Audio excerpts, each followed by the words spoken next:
സമ്പൂർണ്ണ പാർപ്പിടം എന്ന ലക്ഷ്യവുമായി സംസ്ഥാന സർക്കാരിന്റെ ലൈഫ് പദ്ധതിക്ക് തുടക്കമായി. പുനലൂരിൽ നടന്ന ചടങ്ങിൽ മുഖ്യമന്ത്രി പിണറായി വിജയൻ പദ്ധതി ഉദ്ഘാടനം ചെയ്തു. വീട് നൽകുന്നതിന് പുറമെ കുടുംബാംഗങ്ങളുടെ സുരക്ഷ ഉറപ്പാക്കുകയും ചെയ്യുന്ന പദ്ധതിയാണ് ലൈഫ് എന്ന് മുഖ്യമന്ത്രി പറഞ്ഞു.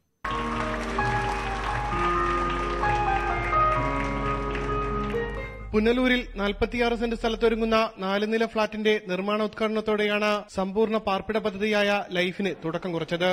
64 കുടുംബങ്ങൾക്കായി 4 നിലകളിൽ 8 ബ്ലോക്കുകളിലായാണ് പുനലൂരിലെ ഭവനങ്ങൾ ഒരുങ്ങുന്നത്. ലാഭം മാത്രം ആഗ്രഹിച്ചു വരുന്നവർക്ക് പദ്ധതിയുടെ ഭാഗമായ കെട്ടിട നിർമ്മാണത്തിന്റെ കരാർ നൽകരുതെന്നും ലൈഫ് പദ്ധതി പൂർത്തീകരിക്കാൻ വ്യക്തികളിൽ നിന്നും സാമ്പത്തിക സഹായം സർക്കാർ സ്വീകരിക്കുമെന്നും മുഖ്യമന്ത്രി പറഞ്ഞു. സമൂഹത്തോട് പ്രതിബദ്ധതയുള്ള ഏജൻസികളായിരിക്കണം വീട് നിർമ്മിക്കുന്നതിന് നേതൃത്വം കൊടുക്കുന്നത്. പലതുള്ളി പെരുവെള്ളം എന്ന് പറയുന്നത് പോലെ ഇക്കാര്യത്തിൽ സഹായിക്കാൻ തയ്യാറുള്ളവരുടെ എല്ലാ സഹായവും, സാമ്പത്തിക സഹായം സ്വീകരിക്കുന്നതിന് സർക്കാർ തന്നെ ഒരു സംവിധാനം ഒരുക്കുന്നുണ്ട്. കേവല സർക്കാർ പരിപാടിയായി ഇത് കാണേണ്ടതില്ല, നാടിന്റെ പരിപാടിയാണ്. അതിന് സർക്കാർ മുൻകൈയെടുക്കുന്നു എന്നത് മാത്രമാണിതെന്നും മുഖ്യമന്ത്രി പറഞ്ഞു. 4 വർഷത്തിനുള്ളിൽ സംസ്ഥാനത്ത് പദ്ധതി പൂർണ്ണമായി നടപ്പാക്കുമെന്ന് മന്ത്രി കെ.ടി. ജലീലും പറഞ്ഞു.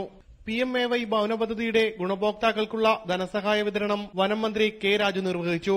മന്ത്രി ജെ. മേഴ്സിക്കുട്ടിയമ്മയും MP NK പ്രേമചന്ദ്രനും ചടങ്ങിൽ പങ്കെടുത്തു.